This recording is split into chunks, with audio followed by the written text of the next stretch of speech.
म्हणत होते आता दिवाळी झाली ना तर तुमच्यासाठी काहीतरी करायचं. तुझे बाबा आणि त्या भाऊ काही ढंग नाही द्यायच्यात. नुसते ते नेते सारखं आश्वासन देते, नुसते फोकांड्यात आणते. अहो यावर्षी खरंच म्हणत होते तुमच्यासाठी सोन्याची चेन करतो म्हणून. सोन्याची चैन? चालन चालन. अहो मागच्याच महिन्यात त्यांना आईच्या गळ्यातली पोत गाण ठेवून वावराचं काम केलं आणि आता सोन्याची चेन मागणं बरं वाटेल का? एक काम करते चांदीची चेन मागते. चालन, चांदीची चैन पण चालन. अहो तुम्ही देशमुख खानदानाचे जावई आहे आणि तुमच्या गळ्यात चांदीची चेन शोभन का? शोभणार तर नाही म्हणा. एक काम करते पितळीची चेन मागते. पितळ्याची? पितळ्याची चेन घालत असते गळ्यात? मग लोखंडाची? तू का पागल झाली का? लोखंडाची चेन घालत असते गळ्यात? अहो आपलं काहीतरी कामाचं माग. काय मागू मग? एक काम कर, टू व्हीलर माग. तसं पण आपल्याकडे टू व्हीलर नाहीये.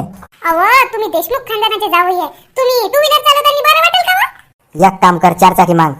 इथं माझ्या बापाकडे 4 चाकी नाही ना, तुम्हाला कुठून 4 चाकी देईन? काय मागतं मग? एक काम करते सायकल मागते.